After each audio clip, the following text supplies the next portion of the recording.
Baik, saya akan membaca kembali ayat firman Tuhan di dalam Lukas pasal 5. Pada beberapa hari yang lalu, Gembala sempat menyentil ayat ini ya, atau peristiwa ini. Lukas pasal 5, mulai ayat 1 dan seterusnya. Jika kita memperhatikan panggilan Tuhan Yesus kepada Petrus dan saudara-saudaranya yang lain termasuk Yohanes dan Andreas di dalam kitab Injil Matius dan kitab Injil Markus, di sana begitu singkat saja ya ditulis tentang panggilan. Kalau di kitab Markus disebutkan Yesus sementara menelusuri akan Danau Galilea langsung memanggil kepada Simon untuk mengikuti dia. Ya, saya sekedar atau sedikit melihat dari Injil Markus itu, Yesus memanggil murid-murid yang pertama, Markus 1 ayat 16. Ketika Yesus sedang berjalan menyusuri Danau Galilea, ia melihat Simon dan Andreas, saudara Simon. Mereka sedang menebarkan jala di danau sebab mereka penjala ikan. Yesus berkata kepada mereka, "Mari, ikutlah aku dan kamu akan kujadikan penjala manusia." Lalu mereka pun segera meninggalkan jalannya dan mengikuti dia. Begitu singkat. Begitu juga dalam kitab Matius, panggilan Petrus dan saudara-saudaranya untuk jadi murid Yesus begitu singkat. Tetapi Lukas menulis dengan lebih banyak, dengan melihat mengapa atau alasan mengapa murid-murid pertama ini langsung meninggalkan jala, langsung meninggalkan perahu dan mengikut Yesus. Kalau kita mundur sedikit ke belakang lagi, tulisan sebelumnya atau pada pasal sebelumnya dalam Injil Lukas, memang penulisan Injil Lukas ini adalah penulisan yang begitu cermat, ya, ditulis secara teratur. Dalam Injil Lukas pasal 1 ayat yang kedua, ya, atau ayat yang ketiga saja. Karena itu setelah aku menyelidiki segala peristiwa itu dengan seksama, dari asal mulanya aku mengambil keputusan untuk membukukannya dengan teratur bagimu, supaya engkau dapat mengetahui bahwa segala sesuatu yang diajarkan kepadamu sungguh benar. Jadi memang karakter penulisan Injil Lukas ini ditulis dari sejak awal oleh Lukas, memang dia menyelidiki. Dia mengambil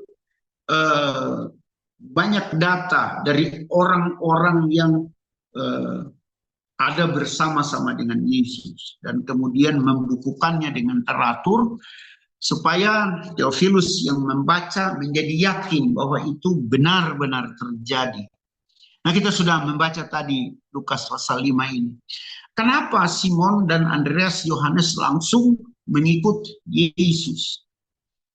Sebenarnya juga kita boleh melihat pada pasal yang keempat bahwa setelah Yesus ditolak di Nazaret, kemudian dia pergi ke Kapernaum, dia mengajar di sana, dan kemudian mengadakan kesembuhan yang luar biasa. Orang-orang yang dirasuk setan, setannya diusir oleh Tuhan Yesus, dan bahkan mertuanya Simon Petrus disembuhkan, disebutkan dalam ayat 38, dan sesudah kesembuhan dari mertuanya Simon yang sakit demam keras itu, ayat 40 dikatakan ketika matahari terbenam semua orang membawa kepadanya orang sakit, orang-orang sakitnya yang menderita bermacam-macam penyakit. Ia pun meletakkan tangannya atas mereka masing-masing dan menyembuhkan mereka. Jadi memang sudah ada latar belakang sebelumnya. Kenapa kemudian Simon berkata guru? Ya, karena memang sebelumnya Yesus sudah mengajar di rumah-rumah ibadat Dan Yesus sudah menyembuhkan banyak orang, termasuk mertuanya sendiri. Jadi pada saat Yesus berkata tebarkan jala, Simon sempat bilang begini, sudah semalaman kami mencari ikan, menjala ikan, tapi tidak dapat apa-apa. Tapi karena engkau yang mengatakannya, siapa Yesus? Sehingga Simon langsung tunduk kepada perintah Yesus untuk menebarkan jala. Ya, itu tadi adalah latar belakangnya. Simon sudah tahu dia mengajar, Simon sudah tahu dia mengusir setan, Simon sudah tahu bahkan mertuanya disembuhkan, dan dia bilang, guru, haleluya, puji Tuhan. Walaupun sudah semalaman kami tidak dapat ikan, tapi karena engkau yang memerintahkannya, maka kami melakukannya. Atau kami akan menebar jala. Sesudah menebar jala luar biasa. Hasilnya begitu melimpah sampai jala hampir koyak.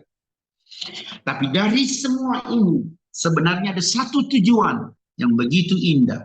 Yaitu Tuhan mau panggil Simon Petrus, mau panggil Yohanes, panggil Andreas untuk menjadi murid-muridnya.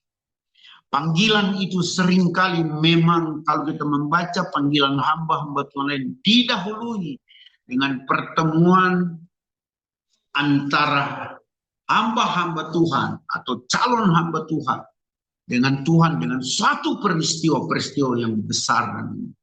Ya, Yehezkiel sebelum disuruh dia mendapatkan penglihatan-penglihatan hebat. Yesaya, Musa, ya semua mereka berjumpa dengan Tuhan di dalam suatu penyataan Tuhan akan hal-hal yang bersifat supranatural. Begitu juga Simon dan saudara-saudaranya.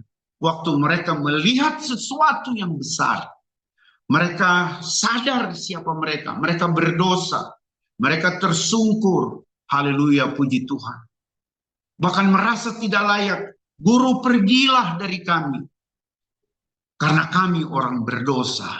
Haleluya. Tapi kita di sini melihat anugerah kasih karunia Tuhan yang begitu besar. Tuhan bilang, jangan takut. Haleluya. Jangan takut.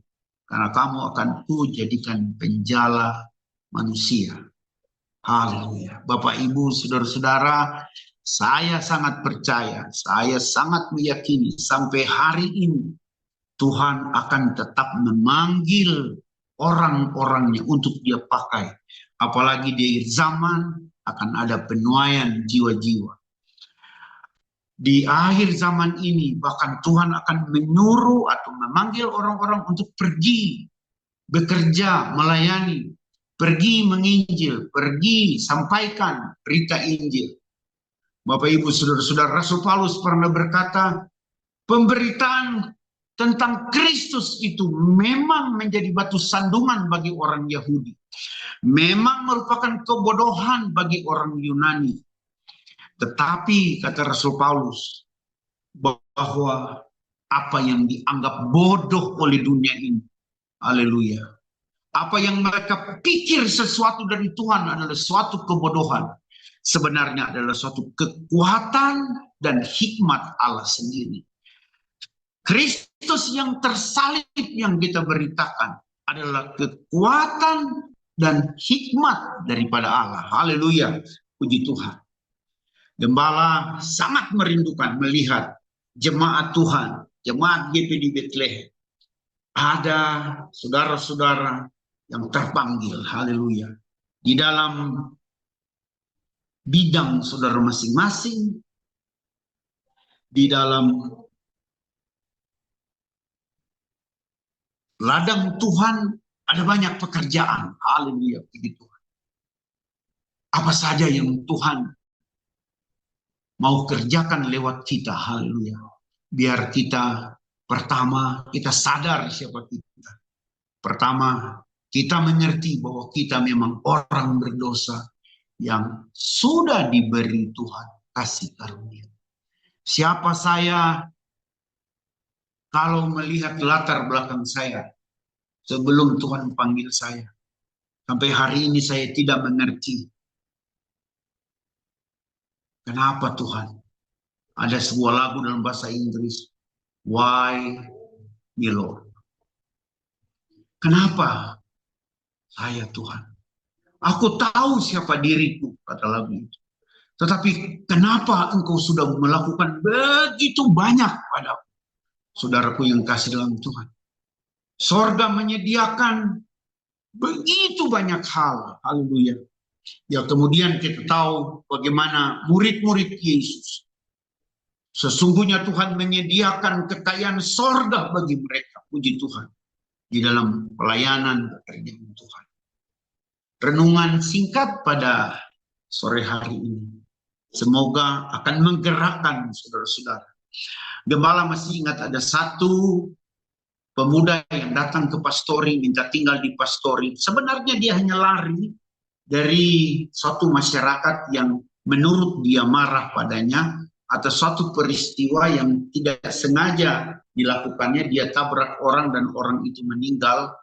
Dan memang dia diminta oleh keluarga lebih baik jangan tinggal di kampung itu, karena menurut dia sudah ada cerita-cerita. Ya, walaupun mereka sudah membiayai semuanya, akan tetapi dia datang di pastori untuk menghindari hal-hal yang tidak diinginkan.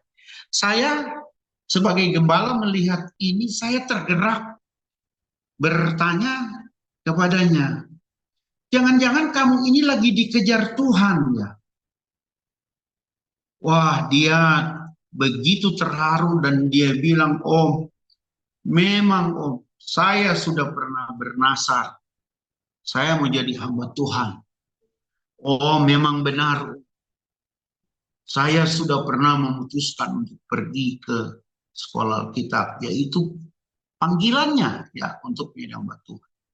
Sekarang ya puji Tuhan dia sudah jadi gembala sidang. Haleluya.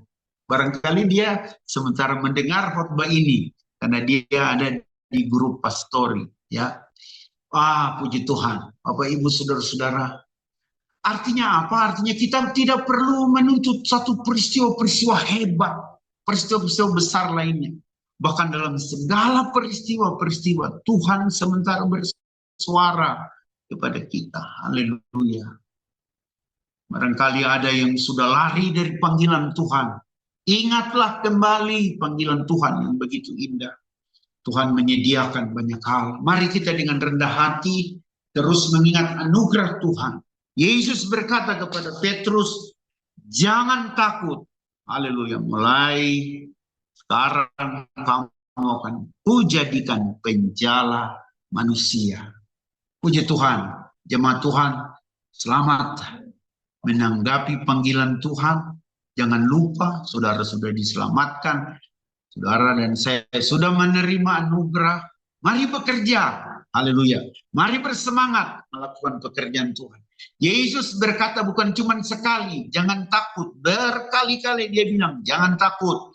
Bahkan di dalam melayani pekerjaan Tuhan, dalam pemberitaan Injil, selalu Tuhan berkata, jangan takut. Haleluya. Tuhan memberkati kita semua. Selamat sore. Renungan firman Tuhan ini semoga memberkati kita. Mari kita berdoa. Bapak terima kasih. Kami bersyukur Pak. Engkau ajaib. Engkau sungguh berkemurahan atas kami. Kami sadar siapa kami manusia. Kami penuh kelemahan dan kekurangan. Tapi Tuhan terima kasih untuk panggilan-Mu. Terima kasih untuk kasih karunia. Kami ditempatkan Tuhan pada tempat kami masing-masing. Bahkan sebagai anggota tubuh Kristus. Kami adalah anggota tubuh yang Engkau tempatkan pada tempatnya untuk dapat berfungsi dengan baik. Tuhan kiranya dipermuliakan dalam semuanya. Kalau kami mulai lemah, biar kami mengingat ini, mengingat panggilan Tuhan yang indah bagi kami. Kalau kami mulai jauh dari Tuhan, biar kami dikembalikan ke jalan Tuhan. Untuk bersemangat mengiring Engkau, melayani Engkau. Dalam nama Yesus Tuhan. Haleluya. Amin. Puji Tuhan.